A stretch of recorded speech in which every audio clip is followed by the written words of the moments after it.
Hi guys, welcome back to my channel. ఎట్టకేలకు చాలా రోజులుగా ఎదురుచూస్తున్న శేఖర్ కమ్ముల గారి కుబేరా సినిమా థియేటర్స్లో రిలీజ్ అయింది. ధనుష్, నాగార్జున, రష్మిక మందన లాంటి బిగ్ స్టార్స్ ఉన్న ఈ మల్టీస్టారర్ మీద ఉన్న ఎక్స్పెక్టేషన్స్ పీక్స్లో ఉన్నాయి కదా. మరి సినిమా ఎలా ఉంది?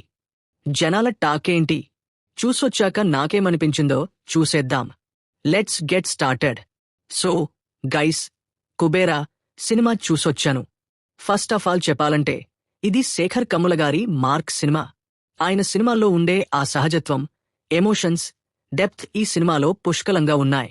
కథలోకి వెళ్తే సినిమా మొత్తం ఒక క్రైమ్ డ్రామా. పెద్ద స్కామ్ చుట్టూ కథ తిరుగుతుంది. అయితే దీనికి బిచ్చగాళ్ల జీవితాలు ఎలా ముడిపడ్డాయి, వాళ్ళు ఎలా ఇందులోకి వచ్చారు అనే పాయింట్తో కథ నడుస్తుంది. నిజంగా ఈ కాన్సెప్ట్ చాలా కొత్తగా, ఎంగేజింగ్గా ఉంది. పెర్ఫార్మెన్సెస్.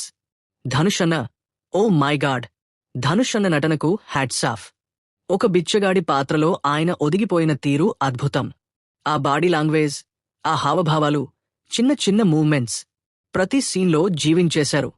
సినిమాలో ఆయన పాత్రే మెయిన్ పిల్లర్ అని చెప్పొచ్చు. ధనుష్ అన్న ఫ్యాన్స్ అయితే పండగ చేసుకుంటారు. నాగార్జున సర్, కింగ్ నాగార్జున గారి పెర్ఫార్మెన్స్ చాలా సెటిల్డ్గా ఉంది. ఆయన ఒక చార్టర్డ్ అకౌంటెంట్ పాత్రలో చాలా హుందాగా, కూల్గా నటించారు.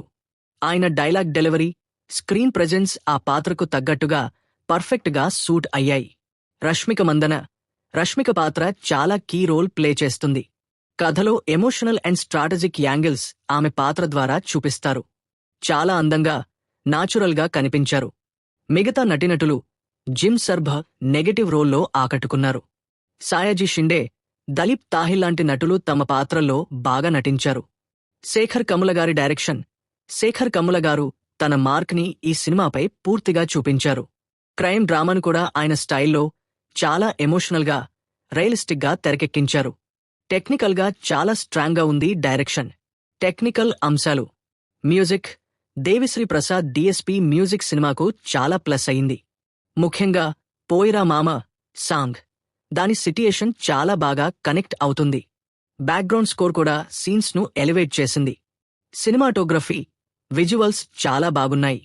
ప్రొడక్షన్ వాల్యూస్ కూడా చాలా రిచ్గా ఉన్నాయని చెప్పొచ్చు. ఎడిటింగ్, రన్టైమ్ గురించి కొద్దిగా టాక్ ఉంది కానీ కథ పరంగా అవసరమే అనిపిస్తుంది. కొద్దిగా స్లో పేస్ అనిపించినా కథలో ఎంగేజ్మెంట్ మిస్ అవ్వదు. నా పర్సనల్ ఒపీనియన్, కుబేరా ఒక డిఫరెంట్ సినిమా. రెగ్యులర్ కమర్షియల్ ఫార్మాట్కు భిన్నంగా ఉంటుంది. కథలో కొత్తదనం, నటీనటుల పెర్ఫార్మెన్స్లు, శేఖర్ కమ్ముల గారి డైరెక్షన్ ఈ సినిమాకు హైలైట్స్. కొద్దిగా నిదానంగా అనిపించినా సినిమా మిమ్మల్ని ఎమోషనల్గా కనెక్ట్ చేస్తుంది.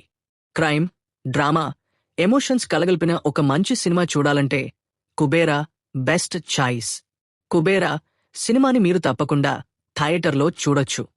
డిఫరెంట్ సినిమాలను ఇష్టపడేవారికి, శేఖర్ కమ్ముల గారి సినిమాలను ఫాలో అయ్యేవారికి ఈ సినిమా బాగా నచ్చుతుంది. సో గైస్, మీరు కుబేరా సినిమా చూసారా? మీకు ఎలా అనిపించిందో కింద కామెంట్స్లో చెప్పండి. ఈ వీడియో నచ్చితే లైక్ చేయండి, షేర్ చేయండి. మర్చిపోకుండా నా ఛానల్ని సబ్స్క్రైబ్ చేసుకోండి. మళ్ళీ ఇంకో సినిమా రివ్యూతో కలుద్దాం. Until then, stay tuned. Bye by.